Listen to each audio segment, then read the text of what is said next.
On Friday, Mac Farlane launched his band Cazabon, The Art of Living. But what was supposed to be his triumphant return to mass has since the weekend turned to anything but.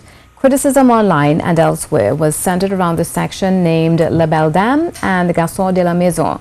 Mac Farlane said his band was supposed to be a tribute to our heritage's architecture. Instead, he caused offense with a section that will no longer be included in his 2017 Carnival presentation. Soini Gray has the story. Criticism over Mac Farlane's band had centered over one section in particular, La Belle Dame and Garçon de la Maison, translated, the beautiful woman and the houseboy.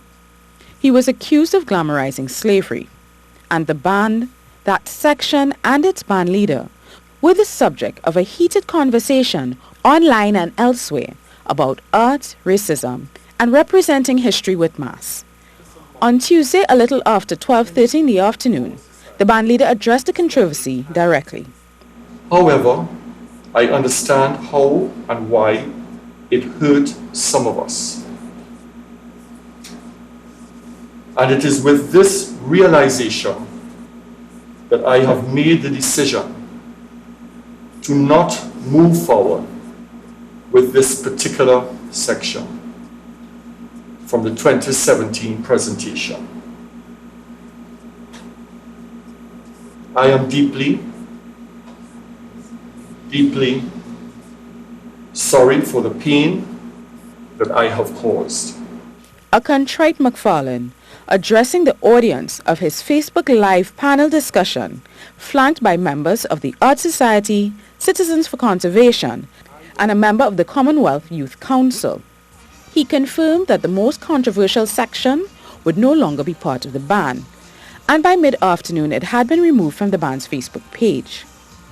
Over the weekend, many of those who questioned his Carnival presentation had also started to question how Mac Farlane's band had been funded.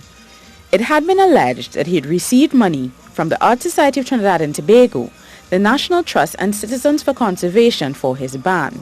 Rudlin Roberts, representing Citizens for Conservation, and Margaret McDowell of the National Trust both denied that their organizations offered anything other than their advice and their respective names to the presentation.